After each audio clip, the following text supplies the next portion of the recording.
Welcome to Popternative, where we dive into topical discussions from the worlds of pop culture, social media, and sports. Here is your host, Peter Remoliotis, aka PD Beats. Hello and welcome to the Popternative podcast. This is the podcast where we have digital discussions of the worlds of pop culture, social media, sports, music, TV, everything. We talk about it all. As always, I'm your host, Peter Remoliotis. And on Twitter, I go as PD Beats. And this is the show that's available. It's not like a lot of podcasts. You can get the video version on YouTube, where you can see me and my guests. And you can also listen to us on Spotify, iTunes. So wherever you want to do it, listen or watch, be sure to subscribe. I am currently with two members, 2/3 of the band Courage My Love. Can I have you both introduce yourselves and tell us what you do in the band? Yeah, awesome. So I'm Mercedes. I am the lead singer. I play guitar, I play synth, and that's about it. I'm Phoenix, I play drums. Yeah, there you go. And she sings. And I sing a little bit, yeah. Awesome. Well, Mercedes, Phoenix, welcome to Popternative. Thanks. Yeah, thanks. Thanks for having us. No problem. So, for people that know about Courage My Love, it's a band that's been a while. It's you guys have been around for a good amount of time. Yeah. So talk a little bit about a bit how the band started, but focus more on the last couple of years, because I understand that the last 3 years have been pretty amazing for Courage My Love as a band as well. Oh, cool. Thanks. Yeah, I mean, it's been really good. We started when we were only 17, I want to say. And it's, we've been around since, 2011 or something. Yeah. But I mean, it's just been great, putting out lots of new music. We've been touring globally as of, like you said, the last 3 years. We've been going overseas and stuff, so that was kind of a big moment for us, being able to do that and kind of garner some fans across the world. But our main hustle is still, we just want to make music and make awesome songs. No, absolutely. And Phoenix, can you touch a little bit about the sound of the band? Because I understand that people like the Courage My Love from a couple years ago, the Courage My Love now is a little different. A lot of bands mature, it's natural. But talk a little bit about the sound that Courage My Love kind of aims to kind of put out for their fans. Sure. Yeah, it's definitely changed since we started, but I feel like that happens to a lot of bands just because, I don't know, it takes a couple years to kind of find your sound. But I guess recently we've been trying to do a lot of the production ourselves, and that's obviously been a big thing with our sound changing. Yeah. And yeah, I don't know, I guess if I had to, I don't really like classifying genres and stuff, because I feel like we just kind of change when we feel like it. But right now it's definitely sitting more in the kind of alternative poppy kind of world. But I mean, next single we put out might be a thrash metal song. You don't know. But yeah. No, for sure. We'll get to Remission, because I have questions about that, your new single. But I want to talk specifically now about two of your singles from the past. I want to talk about Bridges, and I want to talk about Barricades. So for people who don't know about Courage My Love, those are two singles, and we'll talk to Mercedes. You can answer and have your perspective of this question, and then Phoenix, you can go ahead. But what I find interesting is I want to know, which of those two singles do you think is more important for Courage My Love? Because you have Bridges, which was the song and the music video that got a lot of recognition on YouTube, that one could make an argument got you guys discovered. Mm-hmm. And then Barricade was the first single music video once you were kind of discovered and doing these really big tours and getting signed to a major label and going on Much Music. So you have two songs that are pretty massive. The one that kind of discovered you, and then the first one that you kind of put out once you were discovered. So which one was it holds a better place in your heart, Barricade or Bridges? Mercedes, we'll start with you. That's a really good question, because you're digging deep. We're talking our first ever EP. Bridges was the first ever song we actually wrote in the studio and recorded in a real studio and stuff like that. So just because of that, because it started that journey, and it just always will hold a good place in my heart. Just because, like you said, it started everything, and we have to be really thankful for that. So I'd say Bridges is kind of the one that I still kind of feel. I mean, I do for all of the songs, you know. I don't have a favorite song or anything like that. But you know what I mean about Barricade, though, right? Because that's like the first one that I wasn't sure if it was going to be kind of confused, but that was like the first one that like kind of was used to kind of show what Courage My Love was all about. And it's interesting, you know, like to think of it that way, because I think we're always like, we're just your typical sort of artists that are always like, their new stuff is always like our favorite stuff because it feels like the most current, you know, evolution of what we're doing. But then from a fan perspective, you're thinking of like eras of music, right? And so you're thinking of like in that whole EP, that first EP era, the sort of comeback single after Bridges, like the next thing out is sort of the next step. So I totally know what you mean. Yeah. I mean, Barricade was sick because I think that was like the first like big. It was a high budget video, yeah, like compared to Bridges. That's for sure. It's a sick video. That breakdown too. You know what? That stuff was so big. I had the drummer of August Burns Red on the show, Matt Griner, a couple weeks ago, and like I can't even. That music was so huge. Yeah, and you put it, that song was put out right when that, like, Asking Alexandra, Bison, and all those bands, you snuck in a breakdown of the pop song. I know. Absolutely, like a sign of the times. That's how I like to think of that whole EP. That's how we grew up listening to that kind of music, you know? Totally. So, but yeah, sorry, Phoenix, sorry to interrupt you. It was like the music video. I think that's like, if you're thinking about it, like Bridges compared to Barricade. Bridges, like first ever video we did, shot in like Cambridge at school, and then like Barricade was more like we actually had like a real like budget for that one. So I mean, they're both exciting in different ways, I guess. Yeah, that's true. Absolutely. So we're talking about the past, talk about the present. So Remission, new single, made the Spotify Canada hits playlist. Thank you. Which is amazing. So my question is pretty simple. I mean, this song, the vibes of it is dancey. You want to dance. Yeah. So my question to you is it safe to say that's the direction of a lot of music these days? You know, times are tough. Let's just dance to songs. That's a good question. I mean, I don't know how you feel.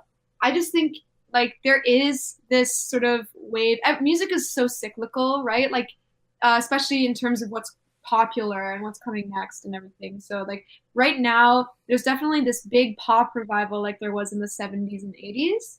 But I do feel that there's an emo revival coming. Yeah. You know, a lot of grunge revival. Yeah, grunge revival. Like a lot of like Warped Tour bands. You know, we were on Warped Tour last year. We played the Toronto date this year.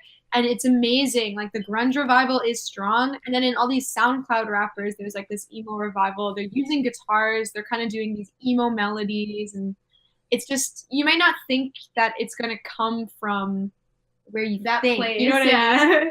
Like I heard this quote saying that like guitar music is dead, and I totally disagree with that. If you listen to any huge pop single, there is this organic feel, like you have to have some sort of sweet guitar. It's funny you say that because I had Soren Hansen on the show from New Politics, and he was talking about how, because he's like, we're a pop band, but he's like, I think that I bring like classic rock guitar to the band, and I think that's the reason why it's popular, but it's like a pop band. So I find, I don't know where you heard that about guitar not being around as much. It's just like, I don't know, like I think people, the reason why Phoenix and I love pop so much is because it really hits everything that you want. Like it's very just pleasing to the ear. Yeah. Melodies that you want to hear, just really well constructed melodies, tones and sounds that are just pleasing to your ear. It's just gratifying. Very gratifying in every way. Like the bass line is awesome, the drums are awesome. But you still need a human element. Yeah. Like I love live instruments in pop music, like guitar or bass or drums or anything like that. Yeah, I just kind of feel like people that they're like, I don't know, like worried about where music's at now or where it's going. They, you know, like if you're making music, you're the person that dictates where music goes. That's so true. Like if you're, you know, if you think there's something missing in music today, you just have to be the one to like write the song that has that thing. Yeah. Kind of, you know? No, absolutely. I want to talk about a genre of song called cover songs. You guys have actually one of my favorite. We're going back in time actually, because You guys, man, you put a cover out of OMG by Usher, and it was awesome. Do you remember that? Yeah, I do remember that. It was awesome. It was pretty good. And so you have bands like there's like Our Last Night, who I remember before they were like a cover band, are putting out these amazing covers. They just did like a cover of like Who Let the Dogs Out with actually Baha Man. I don't know if you heard that. I did, yeah, I checked it out. So what do you kind of think about that? I feel like the cover song will never leave, and it's one of those things where like with Spotify and social media, it's kind of getting bigger and bigger as the time goes by, I find. Yeah.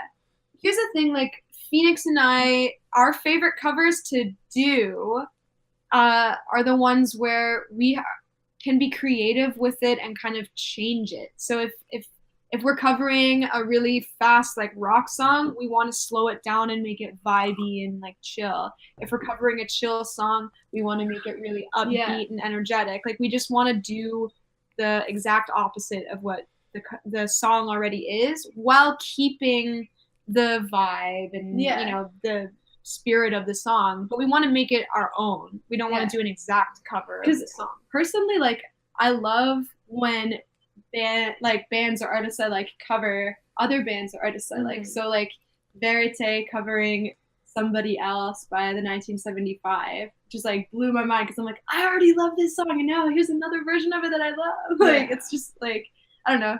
I think it's cool because you know, like it might get people that aren't already into your band or your like sound maybe more into it, because you know, it just kind of like maybe you cover a song that they like and they're like, oh damn, true, this is sick.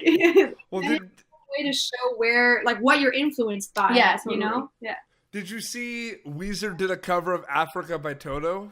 Yeah. And then did you see Toto did a cover of Hash Pipe by Weezer? Yeah. That's amazing. I know, yeah, and it's awesome. But like, there's so many cool things going on with covers right now. Another question I have, I always ask this question. I'm really excited to hear your answers to it. I always ask about misconceptions on Popternative. So everyone thinks, because you know they're on social media, that they know everything about everything. They know everything about the music industry. They know what it's like to be in a band, you know. But no, they don't know what it's like to be in a band. You two know what it's like to be in a band. So, and I was a concert promoter. Like, I know all the stuff. You know what I mean? So the things you're going to probably say are not news to me. But what are some of the misconceptions of being a musician, especially also being like a signed musician? People assume that you get signed to a label, that you're set, you're making all the money. Like what things can you kind of come up with in terms of misconceptions? That's probably the biggest one. Is people, you know, if they hear your song on the radio a lot or they see an ad, you know, like for our new song, I guess we've been hearing that there's like it's on the radio. It got radio. It was on the radio a couple days ago. Yeah, it's amazing to hear that. You know, it's just people assume as soon as that happens that you must be making a ton of money, but they're not realizing that you have a lot of stuff to pay for. Like our label gets a big cut of what we do. Our managers get a cut of what we do. Our booking agent gets a cut of what we do. Everyone gets a cut of what we do. And as they should, because they're working for us and they're doing a really great job. But it's just sort of like the way things work, even with streaming and stuff like that, the artist actually gets the smallest piece of the pie. Yeah. But we get paid in our experiences as well. Like we get to travel the world doing what we love to do. We get to go on stage and we get the gratification of knowing that our art is affecting people. So I think, you know, while it is important to make a living, we also really understand that don't be a it's musician trade-off. if you want to make money, basically. Yeah. Like you're in it for the wrong reason. You should just care about making art. Yeah. And that should be what it's about. Yeah. But yeah, I think that's the biggest one is, you know, like a lot of even our friends that we haven't seen in a long time since we were teenagers or something just assume that we're like living it up in Malibu or something, and it's not like that. Yeah. Or how about the one where like people see Bridges and then they just assume that like you guys like just became a band like a week after that video was made, and like you weren't kind of working hard. Like the overnight thing is ridiculous, right? People say like, oh wow, this band came out of nowhere. Yeah, they've been around since 2011. Yeah, I think that's a cool image to have. If anything, you know, people think that you're an overnight success, but no one is an overnight success. Yeah. Like even the people that are seemingly overnight successes. Yeah, they've probably been in the game for a while. Has Courage My Love been in this situation where you've been recognized, like at a mall or anywhere you've been on tour? Does that happen? It does. And it must be pretty cool, right? Because that you might look at it and be like, that was me like 10 years ago. Yeah. That's always nice. I mean, it's nice to know that people know who we are, and it's cool that, like, you know, our music got us there. It's just always funny because if it is something like at the mall or the grocery store or something like that, I'm not like caring about what I look like in that moment. You know what I mean? I'm like,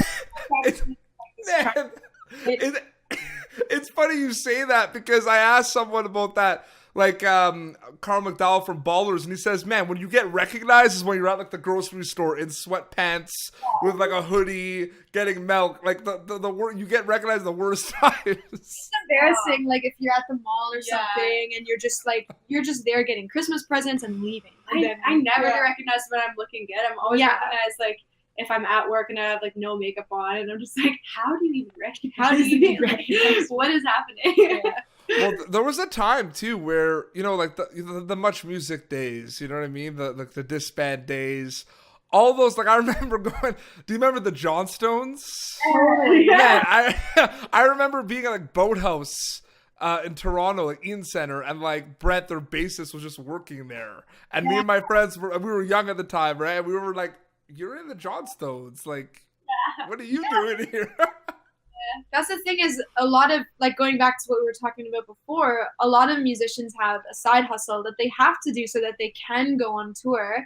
And I think it's just a surprise for a lot of people, you know, but that's, for us, I think that's when we're going to feel like we've made it, is when we can just full on just support ourselves with our music and nothing else. Yeah. So that's a goal for sure, like a career goal to have.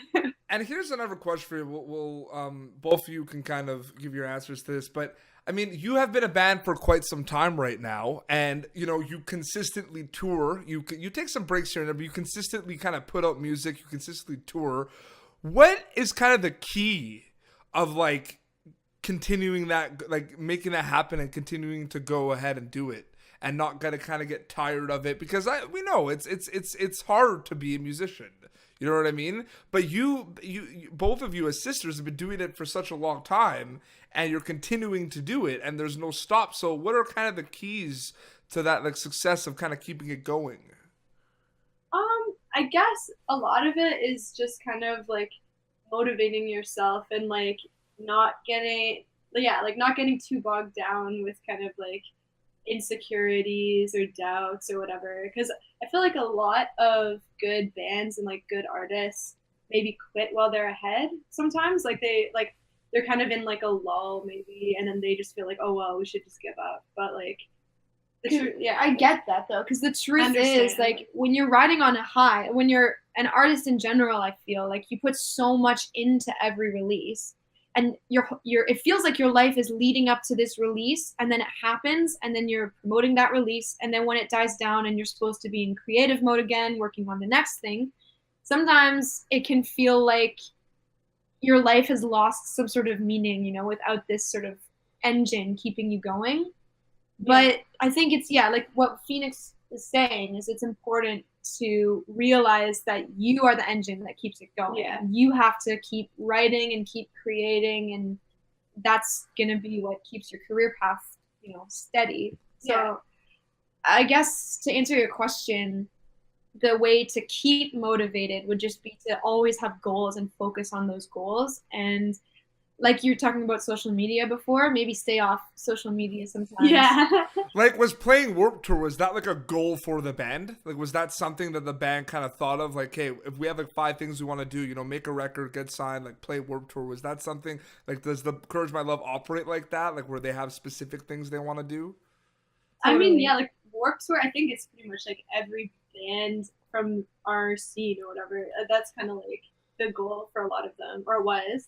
Yeah. And because it's like, I don't know, when you come from kind of like the pop punky kind of like emo scene, Warped Tour is like the pinnacle of like. Oh yeah, the people don't mess around with Warped Tour. Yeah, no, it's amazing, and that's how a lot of fans discover their favorite bands, and it's almost like a culture of its own. Yeah, you know, so you just want to be welcomed into that, and after after having done it, we did the full tour twice, and then we've done, you know, random dates for a long time. And I can tell you, like, it lives up to the hype for how amazing of an experience it is. And there'll never be anything to take its place. It'll be hard. Yeah. I mean, one of the most hardest things I've ever had to do on this show was ask Kevin Lyman why he canceled Warped Tour. Yeah, like he came on the show and we talked about that. I said I discovered all my favorite bands, but I asked him, I'm like, I'm not gonna sugarcoat it. Why did you stop the tour? And like he answered it, but it just after I said that, he knew it was coming, right? Because we talked about it before, but he was really like, I was nervous. The most asked question, probably. Yeah. Like, And no answer, even if it makes practical sense, is going to be satisfying to a hardcore Warped Tour fan. Yeah, You know what I mean? There's no reason big enough to cancel. I discovered 4 Years Strong, which is like one of my favorite bands on Warped Tour. Yeah. That's No, so I know. cool. Even What bands did you guys discover on Warped Tour when you were going to the show? man. I mean, when we were on the tour, I think the coolest thing about it was discovering the smaller bands that we hadn't heard of yet. Because, you know, the headliner bands we all knew before. But it was really cool to discover this band from last summer. I think one of my favorite bands I discovered was Small Talks. So they're very sort of indie rock, and they have a female, you know, front woman. She plays guitar, and it just was like really cool to see that. There's just so much talent on the tour, and I feel like sometimes the smaller bands are like the ones that are kind of like a cool experience for fans to go if they don't have any plans, you know, to see a specific headliner act. Definitely check out the small. The Kevin Says stage was important for that. Totally, Yeah. All the underrated, like, good bands, I feel like, you know, like maybe they're on the small stage one year, but then the next year they're like on the main stage. taking kinda, over, you know? yeah. No, absolutely.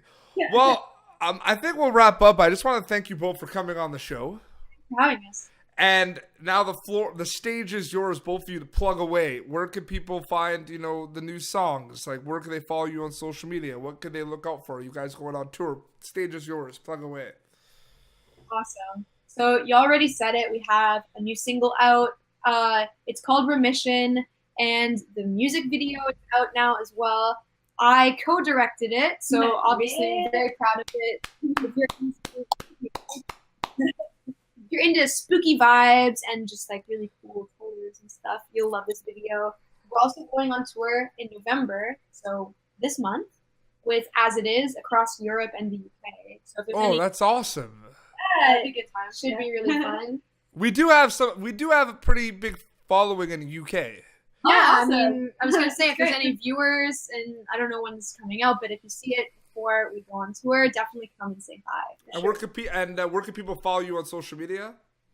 You Okay, got well, this. we have Twitter, obviously, YouTube, Facebook, Insta. Pretty much if you just look up Courage, My Love, it should come up for you. So, And what about your personal Twitters and Instagrams? Twitter. All right. So yeah, we all have like we grind on social media. So Oh yeah, yeah, I see it. That's the scary thing about social media. You don't have to like or click something to know that people are like looking at it. I know. The weird thing for me, I'm like, I don't even follow this person. Why do I see all their stuff? Yeah. Like, I don't fully understand how it can be. Yeah. I don't question it. No, absolutely. So yeah, no. Where can people follow you? Personal Yeah, one is Phoenix Arn-Horn. That's it. Yeah, Yeah. Mercedes Arn-Horn. You can find me doing everything just from that. Yeah. Awesome. Well, congratulations with Remission, and I hope it just gets bigger and bigger, and the Spotify streams just become way bigger. And yeah, no, well, maybe we'll have you guys back on the show after, like, to talk about more. This was awesome. Thank you. Thank you. No problem. Well, this has been Popternative, youtube.com/Popternative, Spotify, iTunes for the audio. Until next time, this is Phoenix, Mercedes, and PD Beats, signing off. Thank you for tuning in to Popternative. Make sure to check out our past episodes of Popternative on YouTube. Be sure to like Popternative on Facebook and follow us on Twitter. This has been an Autograph Communications production.